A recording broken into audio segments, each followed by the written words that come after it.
Time line सां गॾु आऊं आहियां असद मुमताज़। नाज़रीन, 3 मई पूरी दुनिया में सहाफ़त जी आज़ादी जो आलमी ॾींहुं मल्हायो वेंदो आहे। पाकिस्तान जहिड़नि मुल्कनि में सहाफ़त करणु न सिर्फ़ु हिकु ॾुखियो ऐं मुश्किल तरीन कमु आहे, पर के पंहिंजी जान बि ख़तरे में विझण जे बराबरि आहे। मई 2020 खां वठी अप्रैल 2021 ताईं पाकिस्तान जे अंदरि 148 सहाफ़ियुनि ते हमला थिया, जेके गुज़िरियल साल जी भेट में 40 गुना वधीक आहिनि। 1990 खां वठी 2020 ताईं अगरि ॾिसूं त हिन वक़्त ताईं 38 सहाफ़ियुनि पंहिंजी जान जो नज़रानो ॾिनो आहे त जीअं सहाफ़त जो जेको शोबो आहे उहो बरक़रार रहे। अॼु हिकु प्रोग्राम में इन ते ॻाल्हाईंदासीं त पाकिस्तान जहिड़नि मुल्कनि में थर्ड वर्ल्ड कंट्रीज़ में आज़ादी सहाफ़त ॾींहुं त मल्हायो पियो वञे, बल्कि सहाफ़त खे केतिरी आज़ादी आहे, सेंसरशिप जेका आहे उहा केतिरी सख़्तु थी वई आहे, इदारनि जी डाउन साइज़िंग ऐं ख़ुदि सहाफ़त जा जेके मयार आहिनि उहे किथे बीठा आहिनि। अॼु के प्रोग्राम में हिन ते ॻाल्हाइबो। हिन वक़्तु असांखे प्रोग्राम में जॉइन कयो आहे सिंधी सहाफ़त जो तमामु वॾो नाव जनाब सुहेल सांगी साहब, ऐं हुन सां गॾो हूंदो मुमताज़ तजनिगार ऐं कॉलमिस्ट जनाब सलमान आबिद साहब। सांगी साहब, अव्हां खां प्रोग्राम जो आगाज़ पिया कयूं त अॼु पूरी दुनिया में सहाफ़त जी आज़ादी जो आलमी ॾींहुं त मल्हायो पियो वञे, ख़ुदि सहाफ़त खे आज़ादी केतिरी मैसर आहे, ख़ासि करे टी वर्ल्ड दुनिया में पाकिस्तान जहिड़नि मुल्कनि में? आज़ादी सहाफ़त जी आज़ादी जो जेको तालुक़ु आहे उहो मुल्क में मौजूदु जेके जमहूरी आज़ादियूं आहिनि जी या जेका जमहूरियत आहे ऐं उते केतिरो जेको जमहूरी इदारा ऐं सिविलियन इदारा उन्हनि जे फ़ैसिले करण जी जेका आहे सा उन्हनि खे आज़ादी हासिल आहे, उहो सॼो उन ते मदार रखे थो। सहाफ़त जी आज़ादी जो मतिलबु इहो हूंदो आहे त तव्हां उन्हनि इदारनि ऐं उन्हनि उहिदनि ऐं उन्हनि माण्हुनि जे बारे में बि पुछा ॻाछा करे सघो जेके फ़ैसिले करण जे वारा, जेके पॉलिसियूं ठाहिण वारा आहिनि जी। पर पाण वटि थिए ई थो त उन्हनि इहा हिकिड़ी हेठे दर्जे जी पाण खे आज़ादी हासिल आहे त जेके उनखां हेठि जेके माण्हू आहिनि उहे पोइ सियासतदान हुजनि, को ब्यूरोक्रेट हुजे, को ॿियो हुजे, उन जो पटको दूर करण लाइ त आज़ादी आहे, पर जेके असुल जेके फ़ैसिले साज़ आहिनि उन्हनि जे बारे में जेको आहे सो उन बारे में का बि लिखण जी आज़ादी न आहे। उन जे लाइ मुख़्तलिफ़ जेके आहिनि धमकियूं आहिनि, उन्हनि खे माण्हुनि खे जेके हमला आहिनि उहे आहिनि, नौकरियुनि मां कढणु आहे, पघारनि में घटि थियणु आहे, ऐं मुख़्तलिफ़ जेके बि तरीक़ा थींदा आहिनि दाबे ॾियण जा, उन ज़रिए उन्हनि खे जेको आहे सो उहो काबू में रखियो वेंदो आहे। अच्छा सांगी साहब, अव्हां जंहिं दौर में सहाफ़त में शुरूआति कई, उन दौर में सहाफ़त करणु वधीक ॾुखियो हुयो या अॼु जे दौर में ॾुखियो कमु आहे? ॾिसो, उन दौर में सहाफ़त जूं ज़िम्मेदारियूं बि घटि हुयूं, हिन दौर में सहाफ़त जूं ज़िम्मेदारियूं वधीक आहिनि। मिसाल जे तौर ते मुंहिंजो ख़्यालु आहे त उन दौर में सहाफ़त करणु वधीक सवलो हुयो। हिन दौर में मतिलबु जॾहिं तव्हांखे रुॻो हिकिड़े ई नैरेटिव हुजे हलाइण जे लाइ, उहो बि जेको नैरेटिव आहे उहो माण्हुनि जो न हुजे जी, उहो जेके असांखे रियासती तौर ते ठाहे ॾियण जी कोशिशि कई वञे, उन ते ई हलाइण जी कोशिशि कई वञे। त ॾिसो न, हिन में सभ खां अहम सुवाल इहो आहे त भई रियासत जो जेको नैरेटिव आहे, रियासत जो जेको एजेंडा छा हुजणु खपे। रियासत जो एजेंडा जेको आहे सो तरक़ी हुजणु खपे, रियासत जो एजेंडा जेका माण्हुनि जी जेका भलाई आहे उहा हुजणु खपे। पाण वटि पाण पंहिंजे मुल्क खे जेको आहे सो गुज़िरियल इन जॾहिं खां ठहियो आहे तॾहिं खां हिकिड़ो सिक्योरिटी स्टेट जे तौर ते रखियो वेठा आहियूं, उन जे करे जेका उहो जेको अवामी एजेंडा आहे, जेको पब्लिक एजेंडा आहे, जेको माण्हुनि जो एजेंडा आहे, उहो जो अॻियां कोन थो अचे, ऐं उन जे बदिरां जेको सिक्योरिटी वारो एजेंडा आहे उहो अॻियां थो अचे। नतीजो इहो थो बीहे जो या जेका बि तव्हां ॿुधायो त केतिरा वाक़िया थिया आहिनि 1990 खां वठी तेसि ताईं, या गुज़िरियल हिकु साल में केतिरा थिया आहिनि, उहे सभु आहिनि। ऐं उन में सहाफ़त ते पाबंदियूं जेके आहिनि उहे पाबंदियूं रुॻो इन ते कोन्हे त भई तव्हां इहो न करियो, उन में चैनल ऑफ थियनि था, उन में इश्तिहार बंदि थियनि था, उन में जेके एंकर पर्सन उन्हनि खे बि ऑफ कयो वञे थो, माण्हुनि खे नौकरी मां कढियो वञे थो, जेके वधीक वोकल आहिनि उन्हनि खे जेको आहे सो पासीरो कयो वञे थो, उन जा कई तरीक़ा। अच्छा सांगी साहब, अव्हां पिया चओ त अॼु जी सहाफ़त जेका आहे उहा ॾुखी आहे, पर असां ॾिसूं था पिया त अॼु माज़ी जी भेट में इदारा त तमामु घणा आहिनि, सहाफ़ती तंज़ीमूं बि तमामु घणियूं आहिनि, ऐं हर आए ॾींहुं एहतिजाज बि थिए थो पियो। पोइ अॼु जी दौर में सहाफ़त ॾुखी माज़ी जी भेट में छो आहे? मिसाल हिकु त ॻाल्हि सम्झ में अचे पई जेका रियासती पॉलिसी आहे, ऐं नथा सम्झो ख़ुदि इदारनि जे अंदरि बि जेको सेल्फ सेंसरशिप आहे उहो बि वधियो आहे। सेल्फ सेंसरशिप त जेको आहे उहो असांखे रियासती इदारनि चयो आहे तव्हां इहो कयो, अॻे सेंसरशिप त रखणु सवली ॻाल्हि आहे, भई ठीकु आहे, तव्हां जेका शइ लिखी आहे उहा तव्हां अॻियां सेंसरशिप हुननि कढी छॾी, पोइ तव्हांजी ज़िमेदारी कोन्हे। हाणे त इहो आहे त भई तव्हांखे चयो भई तव्हां भली कयो ऐं उनखां पोइ तव्हांखे पकड़ींदा भई हीअ तव्हां छो कयो, भई असांखे पहिरीं ॿुधाए छॾे छा न करिणो आहे। इहो जेको सेल्फ सेंसरशिप आहे इहो वधीक ॾुखी हूंदी आहे। उहा जेका सेंसरशिप आहे उहा उन में जेको आहे सहाफ़ी खे वधीक सहूलियत हूंदी आहे, त इहा हिकिड़ी मतिलबु त अहम ॻाल्हि आहे। अच्छा, पर इन तमामु तर मामले में अवां सहाफ़ती तंज़ीमुनि खे ऐं इदारा एॾा तमामु घणा थिया आहिनि, उन्हनि खे कीअं? तव्हां ॾाढी सुठी ॻाल्हि की, मसइलो इहो आहे त ख़ुदि सहाफ़ती तंज़ीमुनि खे जहिड़े नमूने सां टोड़ियो वियो ऐं जेॾे वॾे पैमाने ते हिकिड़ो इन सहाफ़त जे प्रोफेशन में नॉन प्रोफेशनलिज़म मालिकनि खां वठी जेके असांजे जेके न्यूज़ जा जेके हेड उन्हनि ताईं जेके नॉन प्रोफेशनल माण्हू भर्ती आया, त उन जी जेको आहे बाक़ाइदा रियासती तरह सां हुकूमती सतह ते उन्हनि जी जेको आहे बाक़ाइदा प्रोमोट उन्हनि खे कयो वियो। ऐं नतीजे में इहा सिचुएशन बीठी जो जेको असुल जेके माण्हू हुया उहे बि ख़तम थी विया, उहे पासीरा थी विया, उन्हनि जी अहमियत घटिजी वई। ॿिए पासे इहा बि सूरत थी त ख़ुदि उन्हनि तंज़ीमनि जे अंदरि एॾे वॾे पैमाने ते ज़ाती मफ़ादनि जे लाइ, उन्हनि जा गुरोही मफ़ादनि जे लाइ एॾी गिरोहबंदी थी जो उन्हनि जी हैसियत ख़तम थी वई। इहा सॼी सूरत जेका आहे मजमूई तौर ते पाण पाकिस्तान जी सॼी जेका मज़दूर तहरीक या ट्रेड यूनियन में आहे उहा उते बि आहे, ऐं उन खां वधीक जेको आहे सहाफ़त जहिड़े हिकिड़े जंहिंखे सम्झो वञे थो त वधीक पढ़ियल लिखियल माण्हुनि जो सेक्टर आहे उन में बि आहे।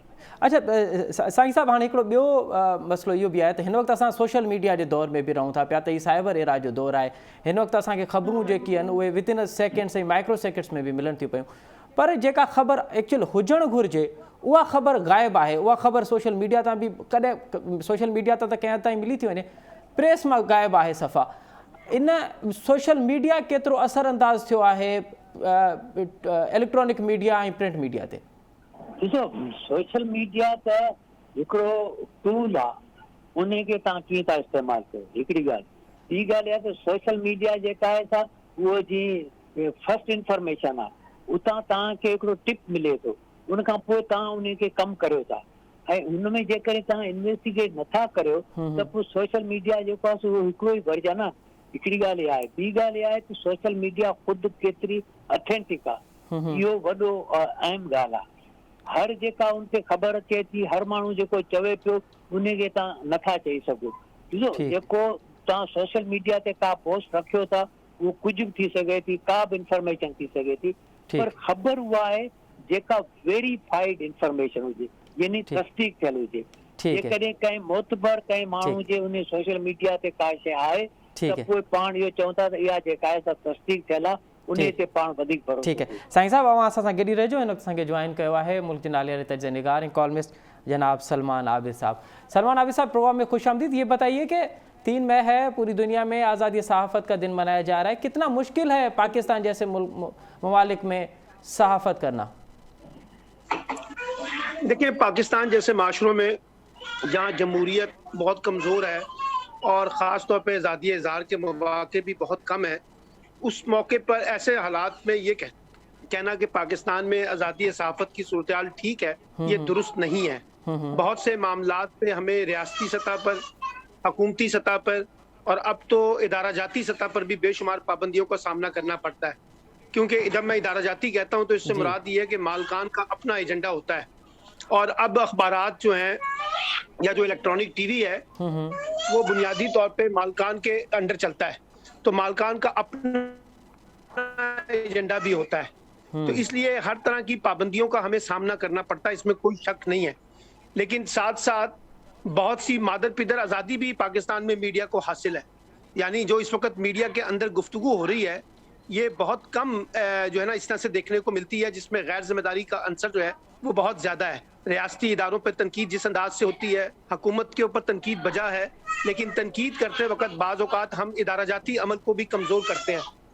तो हमारे यहाँ कोई मिला जुला अमल है, यानी आज़ादी इज़हार की पाबंदियाँ भी बहुत हैं और बहुत सी जगह पर आज़ादी इज़हार का हमने गलत इस्तेमाल भी किया है।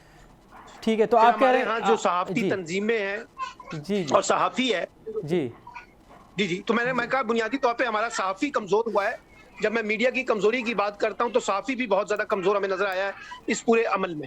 تو آپ جو سلمان صاحب کہہ رہے ہیں کہ یہ جو صحافتی اخلاقیات ہے، کچھ چینلز کچھ ادارے اس سے بھی بڑھ کر اس سے ہٹ کر جو ہے مدر پدر آزادی کی بات کرتے، تو آپ کیا سمجھتے ہیں کس طرح ان کو کرنا چاہیے؟ اور یہ مدر پدر آزادی کا جو اصطلاح ہے وہ آپ اس کو درست کیسے کرنا چاہیے؟ صحافتی اخلاقیات اس پہ کیسے؟ اس کا واحد طریقہ یہ ہے کہ ہمارے ہاں میڈیا کے اپنے کوڈ آف کنڈکٹ بنے ہوئے ہیں، اخبارات کی سطح پہ، ٹی وی کی سطح پہ، ایسوسی ایشنوں کی سطح پہ. ان کو زیادہ ٹرانسپیرنٹ کرنے کی ضرورت ہے، اور جتنے بھی ریاستی ادارے ہیں اور حکومت ہے ان کو بھی ان معاملات کو دیکھنا ہوگا کہ اظہار آزادی جو ہے وہ جمہوریت کی ایک بنیادی کنجی ہے. یعنی تمام فریقین کو اپنی اپنی سطح پہ اپنے اپنے کردار کو ریوزٹ کرنا ہوگا. یہ جو موجودہ کردار ہے تمام فریقوں کا انکلوڈنگ میڈیا کے اداروں کا، یہ بہت کچھ تبدیلی چاہتا ہے. یعنی ابھی فوری طور پہ یہ کہہ دینا کہ چیزیں ٹھیک ہو جائیں گی، ٹھیک نہیں ہوں گی جب تک ہم اپنے اندر سے اپنی غلطیوں کی اصلاح بھی نہیں کریں گے. وہ میڈیا کے اندر بھی ہیں، وہ حکومتی سطح پہ بھی ہیں، وہ ریاستی اداروں کی سطح پہ بھی ہیں، اور وہ سیاسی جماعتوں کی سطح پہ بھی ہیں. تو یہ پورا ایک پیکج ہے. جب تک ہم چیزوں کو ٹھیک نہیں کریں گے، آزادی اظہار جو ہے وہ ایک ذمہ دار میڈیا جو ہے وہ شاید اس طرح سے پھر سامنے نہ آ سکے. اچھا سلمان صاحب، بنیادی طور پہ میڈیا کا کام یہ ہوتا ہے کہ وہ حکومت اور عوام کے بیچ میں ایک پل کا کردار ادا کرے، کہ حکومتی طور پہ عوام کے لیے پالیسیز کیا بننے جا رہی ہیں، کیا بن رہی ہیں، وہ عوام کو بتائے، پھر عوام کا جو ریئیکشن ہوتا ہے وہ حکمرانوں کو بتاتا ہے. اب اگر پل کا کردار جو میڈیا کا ہے اس میں سینسرشپ اس حد تک ہو کہ وہ بات ہی نہ کر سکے، تو پھر آپ سمجھتے ہیں کہ ملک کیسے چل پائے گا میڈیا کے بغیر؟ بھیا مجھے یہ بتائیں کہ روزانہ ٹاک شو کے اندر ہم براہ راست اسٹیبلشمنٹ پہ بات بھی کرتے ہیں، اداروں پہ تنقید بھی کرتے ہیں، پھر سوشل میڈیا کے آنے کے بعد تو اب الیکٹرانک ٹی وی اور پرنٹ میڈیا سے زیادہ آزادی جو ہے وہ ہمیں سوشل میڈیا پہ مل رہی ہے، اور روزانہ کی بنیاد پہ ہم ہر طرح کی تنقید بھی کر رہے ہیں.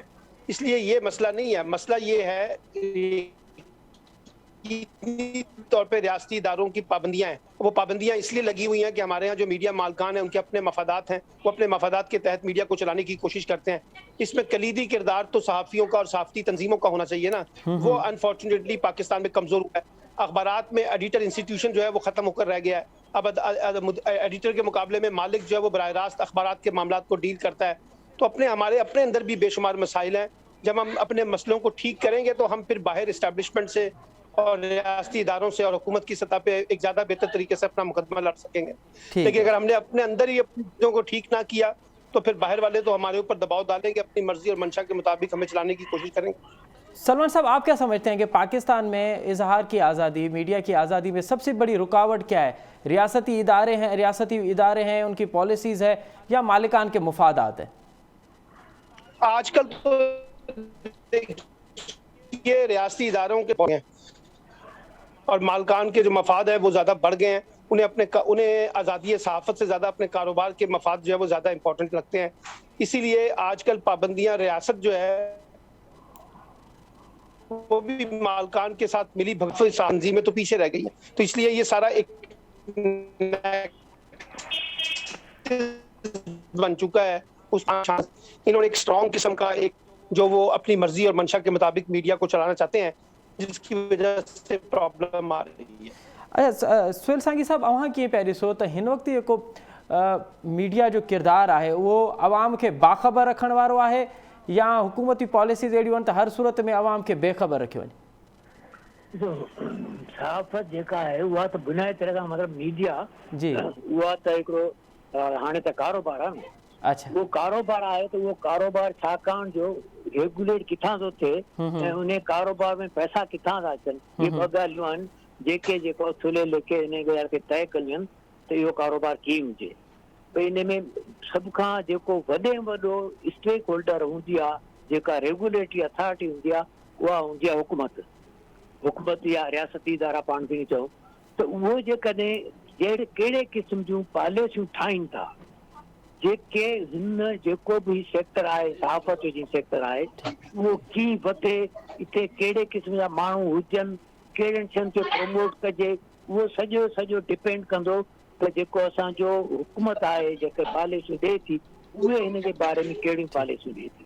تو وہ چھاکان جو پالیسیوں دے تھی جن میں یہ آئے تو جیکو میرٹ ہے ٹھیک ہے जेको इश्तिहार आहिनि जेके सहूलियतूं आहिनि या जेको हुनजो हक़ वाजिब थिए थो कारोबार उन जे बदिरां जेके जुगाड़ ते मामला हलनि ٹھیک ہے नतीजे में सहाफ़त जे अंदरि ٹھیک जेके ہے मालिकनि खां वठी ऐं ख़ुदि जेके कमु करण वारनि माण्हुनि ताईं ٹھیک ہے इलाही सारा जेके हुनते जुगाड़ मामला थिया आहिनि ٹھیک ہے اچھا سانگھی صاحب مختصر ॿुधाइजो त इन तमाम तर मामलनि में सिंधी सहाफ़त किथे बीठल आहे सिंधी ॾिसो सिंध जा मामला जेके पाण उहे त आहियूं पाण त पुछड़ी जा आबाद आहे ऐं उन हा में पुछड़ी जॾहिं आबाद घरो जॾहिं बि मतिलबु त सहूलियत का थींदी आहे त उहा सहूलियत जेका आहे सा असां ताईं कोन पहुचंदी आहे ऐं लठ जॾहिं बि लॻंदी आहे तॾहिं उहा असांजे मथे में लॻंदी आहे पर उन जे बावजूद बि हिकिड़ी शइ आहे त सिंधी सहाफ़त जेका आहे सा पंहिंजे सिंध जे हवाले सां हुनजो हिकिड़ो पंहिंजी जाइ ते किरदारु आहे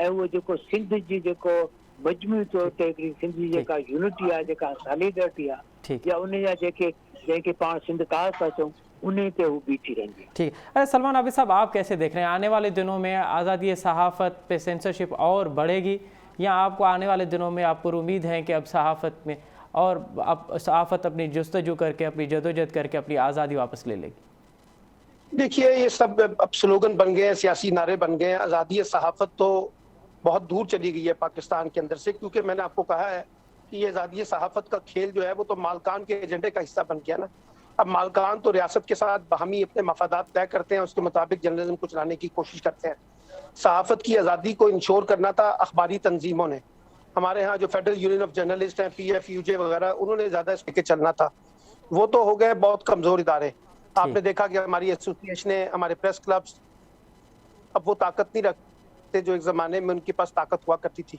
اور پھر اب یہ تنظیمیں بہت حد تک کمزور بھی ہو گئی ہیں اس لیے میں سمجھتا ہوں کہ آزادی صحافت کی لڑائی جو ہے وہ ذرا بڑی مشکل لڑائی ہے پاکستان میں اور خاص طور پہ جب صحافت میں پیسہ بہت انوالو ہو گیا ہے اور پیسے جو ہے سرمایہ دار آ کے جب اس میں انویسٹمنٹ کرتے ہیں تو وہ آزادی صحافت کے لیے تو نہیں آتے وہ تو اپنے مفادات اپنے کاروبار کو تقویت دینے کے لیے آتے ہیں اس لیے پاکستان میں صحافت اسی صورت میں آگے بڑھے گی جب پاکستان میں جمہوریت کا مقدمہ مضبوط ہوگا پاکستان میں صحافت اس صورت بہتر بنے گی اس صورت میں بھی اپنے پاؤں پہ کھڑی ہوگی جب تک جمہوریت اپنے پاؤں پہ نہیں کھڑتی بہت شکریہ سلمان عابد صاحب سہیل سانگھی صاحب ناظرین تے اٹھوندا ننڈی سائی کھان पोइ प्रोग्राम بي حاضر थींदासीं ناظرين प्रोग्राम ایک دفعو ॿीहर के भलीकार वफ़ाक़ी हुकूमत पारां इलेक्ट्रॉनिक वोटिंग ऐं परॾे में रहंदड़ पाकिस्तानियुनि खे वोट जो हक़ ॾियण लाइ आइनी इस्लाहत आणण जो फ़ैसिलो कयो आहे ॿिए पासे असां ॾिसूं पिया त बिलावल भुट्टो ज़रदारी चयो आहे त उन वक़्त ताईं चूंड में इस्लाहत न ईंदी जेसि ताईं इस्टेब्लिशमेंट जो किरदारु जेको आहे उहो चूंडनि मां ख़तमु न कयो वेंदो हीअ को वफ़ाक़ी हुकूमत हिकु दफ़ो ॿीहर आइनी इस्लाहत जी ॻाल्हि पई करे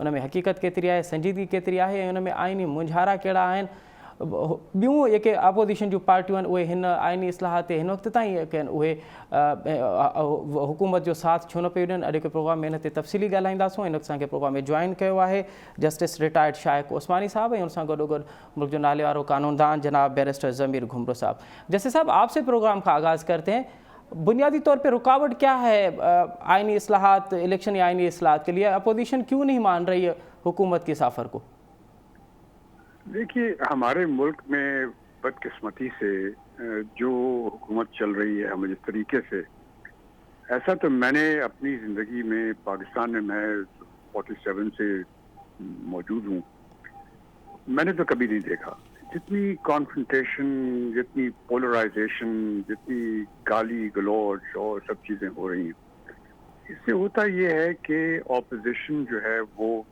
बिल्कुल अलग हो जाती है किसी डेमोक्रेसी में ये बहुत ज़रूरी है कि ऑपोजिशन और जो गवर्नमेंट की पार्टी है वो एक साथ मिलकर लेजिस्लेशन के लिए काम करें ठीक है अपने अपने इख्तलाफात होते हैं मसलन आपको पता है इंग्लैंड में जो ऑपोजिशन है उसको लॉयल ऑपोजिशन कहा जाता है और मकसद ये होता है कि ऑपोजिशन लॉयल हो और वो मुल्क और कौम के लिए सही काम करे लेकिन हमारे यहाँ बदकिस्मती से चूँकि रिलेशनशिप सही नहीं होते इस वजह से जब भी कोई हुकूमत बनती है तो दूसरी साइड उसके खिलाफ हो जाती है और हुकूमत उसको गालियाँ देना शुरू करती है इस वजह से कोई सही किस्म की लेजिस्लेशन नहीं हो सकती और जिसका आपने अभी जिक्र किया इलेक्शन के लिए बहुत ज़रूरी है कि सही लेजिस्लेशन होनी चाहिए और वो सही लेजिस्लेशन जो है जब तक कि कॉपरेशन ना हो